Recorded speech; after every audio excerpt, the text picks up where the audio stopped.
بڑی عجیب کہانیاں لکھی ہیں. فرماتے ہیں کہ سلطان محمود ایک نیک بادشاہ تھا. اس کے پاس ایک دیہاتی نوجوان آ گیا. اس کا تعلق دیہات سے تھا. تعلیم بھی نہیں تھی, کچھ ایسی تربیت بھی نہیں تھی, مگر بادشاہ کے دربار میں آ کے جب خدمت پہ لگا تو اس نے اتنی اچھی خدمت کرنی شروع کی کہ تھوڑے دنوں میں بادشاہ کی آنکھوں میں بڑا درجہ پا گیا. بادشاہ نے اپنے مقرب بندوں میں شامل کر لیا. اب جو پہلے سے مقربین تھے نا, وہ بہت جیلس ہوتے تھے. ہم بڑے خاندانوں والے اور بڑی عقل سمجھ والے, تعلیم والے, ہم بادشاہ کے مشیر تھے. یہ کل کا نوجوان پتہ نہیں کہاں سے آ گیا دیہات سے اٹھ کے کہ بادشاہ کی اس کے اوپر بڑی خاص نظر پڑتی ہے. چنانچہ انہوں نے پروگرام بنایا کہ ہم بادشاہ سے موقع ملنے پہ بات کریں گے. انہوں نے بات کی کہ بادشاہ سلامت, جو محبت کی نظر اس کی طرف اٹھتی ہے وہ ہمارے اوپر نہیں اٹھتی. حسب میں ہم اچھے, نسب میں ہم اچھے, مال میں ہم اچھے, عقل میں ہم اچھے, لیکن محبت کی نظر اس کو جو مل گئی وہ ہمیں نہیں مل رہی. تو بادشاہ نے کہا کہ اچھا, میں کسی موقع پہ اس کا جواب دوں گا. اب بادشاہ نے کیا کیا کہ ایک پھل منگوایا جو بہت کڑوا تھا. کاشیں بنوائیں اور کاشیں ان سب لوگوں میں تقسیم کر دیں جو اعتراض کرنے والے تھے, اور ایاز بھی وہیں بیٹھا تھا. تو جس جس کو وہ کاش ملی اس نے منہ میں ڈالا, تھو تھو. بادشاہ سلامت بڑا بہت کڑوا, توبہ توبہ بہت کڑوا. سب نے اپنے منہ سے وہ پھل نکال دیا اور کہا کہ بادشاہ سلامت یہ بہت کڑوا ہے. تو بادشاہ نے جب ایاز کو دیکھا تو وہ مزے سے کھا رہا تھا. تو بادشاہ نے اس سے پوچھا کہ ایاز, یہ کاش میٹھی ہے جو اتنے مزے سے کھا رہے ہو؟ اس نے کہا بادشاہ سلامت ہے تو کڑوی, کھاتے کیوں جا رہے ہو؟ اس نے کہا بادشاہ سلامت میرے دل میں یہ بات آئی کہ جس بادشاہ کے ہاتھوں سے میں زندگی بھر میٹھی چیزیں لے کے کھاتا رہا, اگر آج مجھے کڑوی بھی مل گئی تو میں اس کو واپس کیسے کروں؟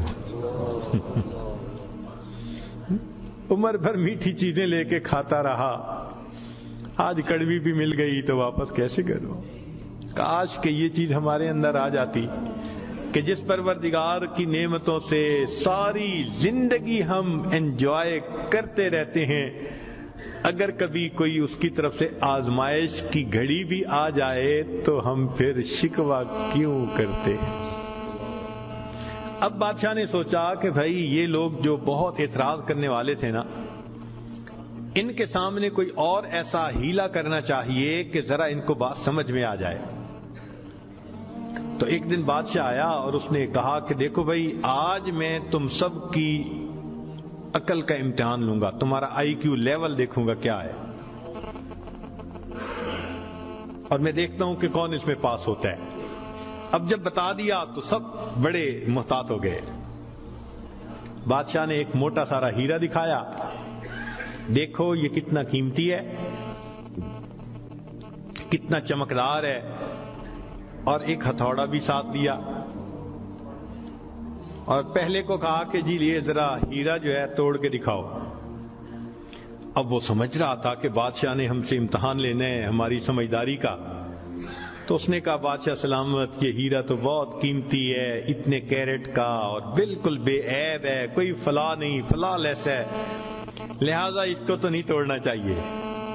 بادشاہ مسکرایا, کہنے لگا ہاں بہت اچھا. تو وہ سمجھا کہ بھائی میں نے بادشاہ کو کنونس کر دیا, چنانچہ دوسرے کو دیا, اس نے بھی اسی قسم کی لاجک, تیسرے کو دیا, اس نے بھی لاجک. جتنے اعتراض کرنے والے تھے سب کو ہیرا ہتھوڑا دیتے رہے, وہ یہی لاجک دیتے رہے اور معذرت کرتے رہے, حتیٰ کہ بادشاہ نے وہ ہیرا ایاز کے ہاتھ میں پکڑایا.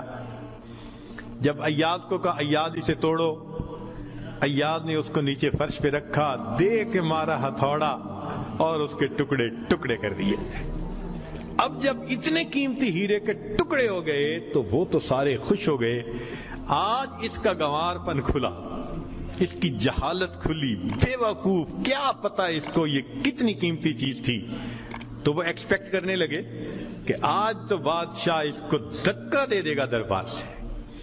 تو جب ہیرے کے ٹکڑے ہو گئے تو بادشاہ نے اس کی طرف دیکھ کے کہا، ایاز تو نے ہیرے کے ٹکڑے کر دیے، اتنے قیمتی ہیرے کے؟ تو ایاز نے آگے سے سمپل سا آنسر دیا کہ بادشاہ سلامت، آپ نے مجھے حکم دیا تھا ہیرے کو توڑ دو۔ اب میرے سامنے دو آپشن تھی، یا تو اتنے قیمتی ہیرے کو توڑ دیتا، یا پھر میں انکار کرتا تو آپ کے حکم کو توڑ دیتا۔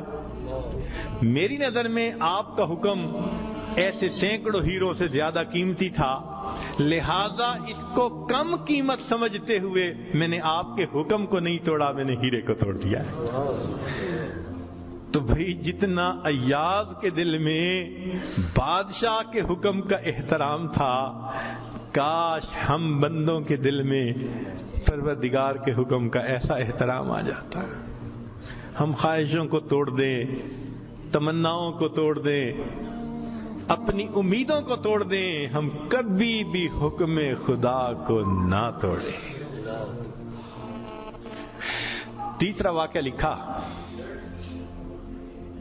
کہ ایک دن ایک معترض جو تھا وہ آیا اور اس نے کہا کہ بادشاہ سلامت، یہ جو آپ کا زیادہ ہے نا چہیتا ایاز، ہمیں لگتا ہے کہ یہ خزانے سے چیزیں چراتا ہے، ہمیں تو شک ہے۔ بادشاہ نے پوچھا کیسے ہے؟ اس نے کہا جی ایک جگہ کلوزٹ بنائی ہوئی ہے اس نے، اور یہ صبح و شام اس کلوزٹ کا دروازہ کھولتا ہے اور دیکھتا رہتا ہے اور تالا لگا کے چابی اپنے پاس رکھتا ہے، چابی کسی کے ہاتھ میں نہیں دیتا۔ تو بادشاہ سلامت، ہمیں تو پکا شک ہے کہ آپ کے خزانے سے اس نے قیمتی چیزیں چرا کے رکھی ہیں اور یہ صبح و شام دیکھتا ہے ان کو۔ بادشاہ نے اسی وقت ایاز کو بلوا لیا، لوگوں کے سامنے پوچھا، ایاز تمہاری کوئی کلوزٹ ہے ایسی؟ جی۔ تالا لگا کے رکھتے ہو؟ جی۔ صبح شام کھول کے دیکھتے بھی ہو؟ جی۔ لاؤ چابی اس کی۔ ایاز نے چابی نکال کے دے دی۔ بادشاہ نے ایک آدمی کو بھیجا کہ جاؤ اور کلوزٹ میں جو کچھ پڑا ہے سب اٹھا کے یہ کہ لے کے آؤ۔ اب جب وہ گیا تو ایاز تو مطمئن کھڑا رہا، مگر معترضین بڑے خوش ہوئے، آج پکڑا گیا، آج سمجھ لگے گی بادشاہ کو یہ کیسا بددیانت انسان۔ تھوڑی دیر گزری تو جو گیا تھا وہ تالا کھول کے کیا دیکھتا ہے کہ اس میں ایک پرانا سا لباس ہے اور ایک پرانا سا جوتا رکھا ہوا اور کچھ بھی نہیں۔ بڑا حیران ہوا، اس کو یہ صبح بھی دیکھتا ہے شام بھی دیکھتا ہے۔ وہ اس کو لے کے بادشاہ کے پاس آیا۔ بادشاہ سلامت، کلوزٹ میں یہ دو چیزیں تھیں۔ بادشاہ نے کہا ایاز بس یہی کچھ تھا؟ جی یہی تھا۔ ایاز یہ تو اتنی قیمتی نہیں کہ تم ان کو تالے میں رکھو اور صبح شام اس کو جا جا کے دیکھو۔ ایاز نے کہا کہ بادشاہ سلامت میرے لیے قیمتی ہے۔ پوچھا کیوں؟ کہ بادشاہ سلامت، جب میں پہلی مرتبہ آپ کی خدمت میں حاضر ہوا تھا، میں دیہاتی سا لڑکا تھا، یہ تہبند باندھی تھی، یہ کرتا پہنا تھا، یہ جوتا پہنا ہوا تھا، میں نے اس کو اپنے لیے پریزرو کر کے رکھ لیا۔ اب روز صبح اور شام میں دروازہ کھولتا ہوں، اپنے نفس کو مخاطب کر کے کہتا ہوں ایاز بادشاہ کے احسانات کو مت بھولنا، تمہیں جو اس نے رتبہ دیا تمہاری اوقات تو یہ تھی، تمہاری اوقات یہ تھی۔ میں صبح بھی اپنے آپ کو یاد دلاتا ہوں میں شام بھی اپنے آپ کو یاد دلاتا. مولانا لکھتے ہیں کاش کہ یہ صفت اللہ ہمیں بھی عطا فرماتا. ہم بھی اپنے ابتدا کو دیکھتے، کیا حال تھا، کیا ہماری اوقات تھی، اور آج اللہ نے اپنی رحمتوں سے، نعمتوں سے، برکتوں سے کس طرح ہمیں مالا مال کر دیا. ہم بھی اپنی بنیاد کو یاد رکھتے ہیں. تو اگر ایک دنیا کا غلام اپنے مالک کے حکم کو اتنا قیمتی سمجھتا ہے تو ہم تو اللہ کے ویسے ہی بندے ہیں، غلام سے بھی ایک درجہ نیچے. ہم تو اللہ کی ملک ہیں، مخلوق ہیں اس کی. لہذا ہمیں چاہیے کہ اللہ رب العزت کے حکم کی عظمت کو سامنے رکھیں. ہمیشہ خیال رکھیں کہ حکم خدا کبھی بھی ٹوٹنے نہ پائے.